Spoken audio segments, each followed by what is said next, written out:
In today's video, we're going to be taking a look at a function in Excel called XLOOKUP. Now, XLOOKUP is one of these functions that does seem to cause people quite a lot of anxiety and so on, and really it's not a very complicated function to get your head around. I'm going to make mention of the fact that XLOOKUP is available in Excel 365. It's not available in the earlier versions of Excel, so Excel 2016 and 2019 do not have XLOOKUP. Instead, they have a similar function known as VLOOKUP. But VLOOKUP has a couple of limitations in comparison to XLOOKUP. And so I would suggest if you're going to get your head around one of these functions, rather get your head around XLOOKUP. It's a more sophisticated and more effective function to make use of. Okay, so if we just take a look at this document that we've got here on the screen, you can see that you can use XLOOKUP to find things in a table or range by row or by column. So you can look up the price of an automated part by its part number, or find an employee's name based on the employee ID, those kinds of things. And if we look at the syntax of XLOOKUP, what you'll see is that the first thing required is the lookup value, that being what is the value you're trying to find. So in the previous examples, that would be the automotive part number or the employee's ID. Then you need to input the lookup array, and that's the column or row that you wish to look this value up in. Next is the return array. So in the case of the automotive part, you're going to be looking for the part name. And in the case of the employee, you're going to be looking for the employee's name. That is your return array. Okay, if not found, match mode and search mode, you'll see that these three arguments are all optional, and you know that they're optional because they're surrounded in square brackets. Remember, anytime you see an argument in square brackets, you know that that's an optional argument. So if not found, this is what you can do in the event that it doesn't find a match. So let's say I'm looking for a particular employee ID and I don't find that employee's ID in the list. I can then say no such employee. Or if I don't find the part number, no such part number, something along those lines. Match mode, right? This is where you can do an exact approximate match, those kinds of things. And then finally, our search mode. This is where we can start from the top, start from the bottom, do a binary search and those kinds of things. Okay, so let's go along and take a look in Excel at how this is going to work. Okay, now what we've got is two tables. The one on the left-hand side is our lookup table, and the one on the right-hand side is our destination table.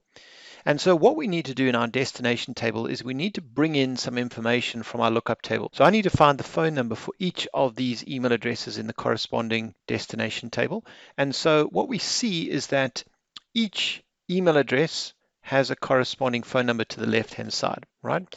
So if I go now to this destination table, I'm going to put in my phone number column. And in this column, I'm going to use equals XLOOKUP, equals XLOOKUP. So as you saw, I just typed XL and then pressed tab to complete the name of that function. And very important to make use of IntelliSense to help you in terms of knowing which arguments are required. So the very first argument I need is the lookup value. So that would be the value that I need to use to look up in my lookup table. So I'm going to click on that value, and I'm then going to put in a comma. Just by the way, if you're wondering why it gets inserted with this strange format, that would be because it's a table. If this had been a normal range, then it would have said F2. Right, but because it's in a table, it says @email address. So that's my lookup value. Now I need to stipulate where to look that value up. And of course, that would be column C in the lookup table. So what you can do when it comes to using tables, a little trick here, is click on any value, it doesn't matter which one you click on any value in column C and then press the control key and the space bar. That will allow you to essentially include or cover the entire column, and you'll see now that in my function I have lookup table, that's the name of the table, and then in square brackets email address, that would be this field, this email address field. All right, so that's where I'm going to look for this value, this Sandy B. I'm going to look for that value in column C. All right, so now we can go along and put in our comma. Now we want to stipulate the return array. All right, so please remember to use your IntelliSense. It really does help you to know what information is required. So my return array would be my phone number. That would be column A. And again, if I click anywhere in there, it doesn't matter which cell I click, hold down control, press the space bar. And as you can see now, it's put in there, lookup TBL, and in square brackets, the phone number. Okay, so that would be all of the mandatory arguments required. You can see that the rest, if not found, match mode, search mode, these are all optional arguments. And so I'm going to leave that out for now. I'm going to just close that function off and press enter.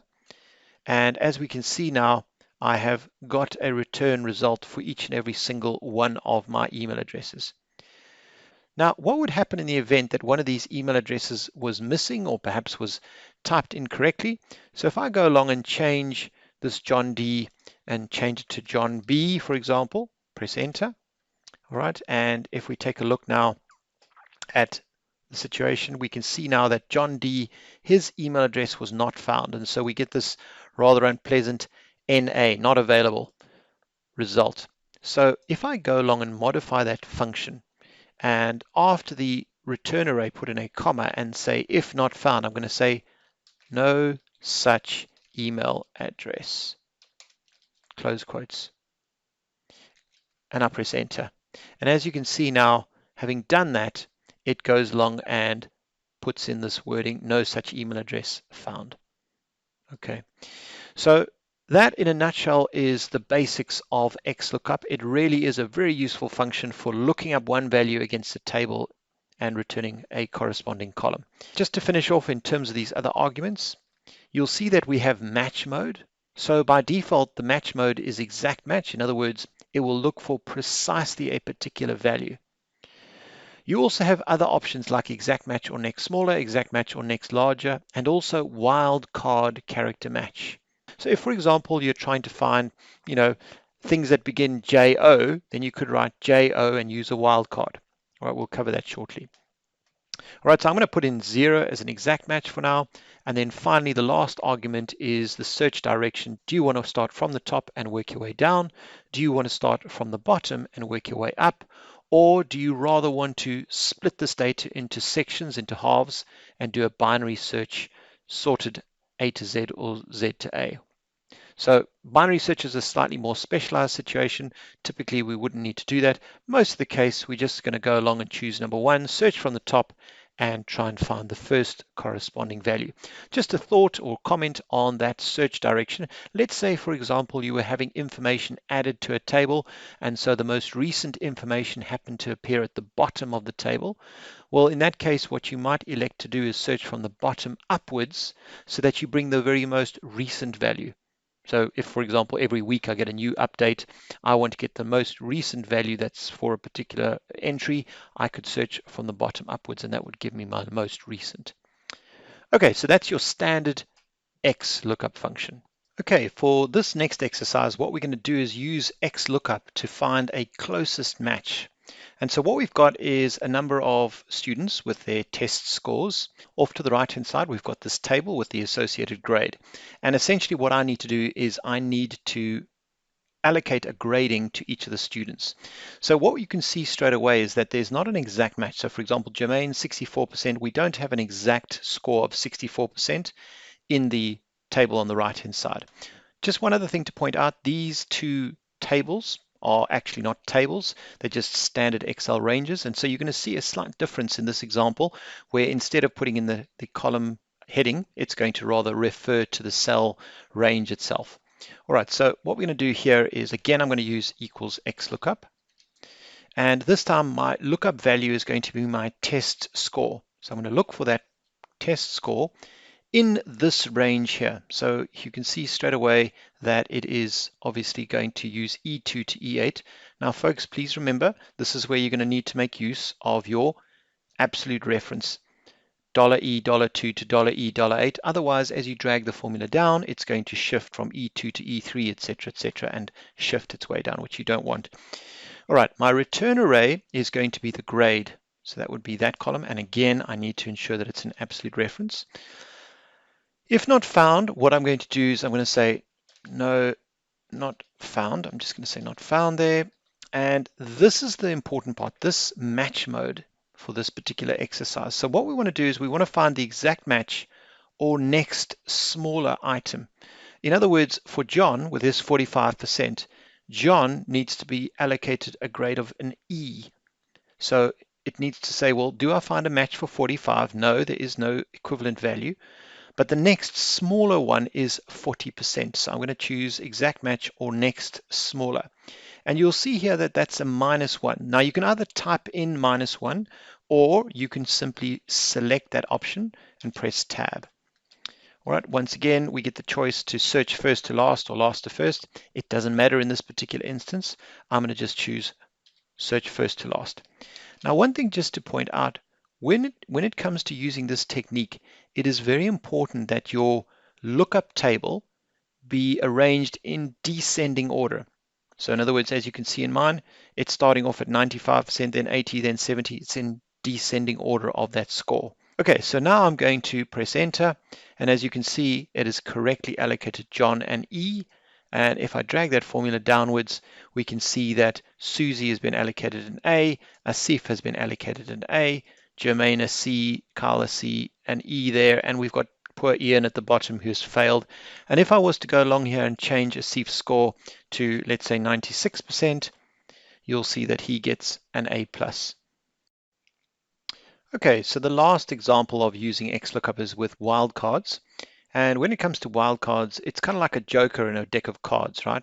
But we've got two types of wildcards. The first being an asterisk, which can represent any number of characters, and the other being a question mark, which is any one character. All right, so if I'm interested in ascertaining the score of a particular student using the lookup table on the left-hand side, what I can do is I'm going to put in a wildcard here. So I'm going to enter in the value of J and then a star, J asterisk. And I'm now going to say equals XLOOKUP. The lookup value is that value with the asterisk in it. My lookup array would be the list of names.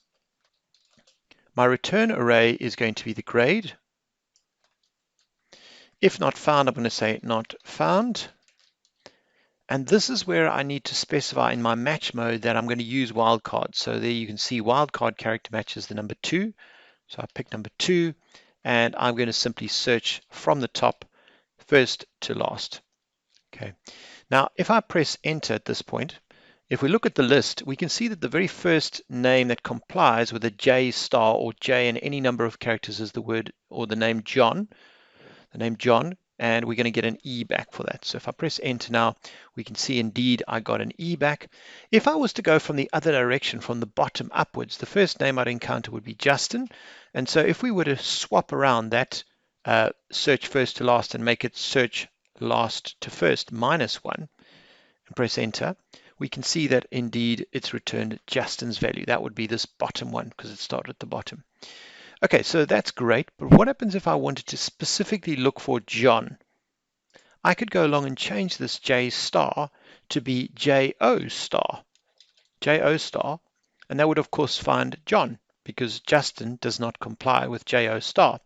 Equally, what I could also have done is I could have said J question mark, question mark, question mark. In other words, J followed by 3 characters, press enter, and as you can see, I get the value of E again. All right, if I wanted to find somebody whose name had an E in it somewhere, I could enter star E star, meaning any number of characters with an E followed by any number of characters. Now remember, it's still set to search from the bottom upwards. And so if we look at our list here, we can see that Brittany has got the letter E in it, and so we expect to get an E there.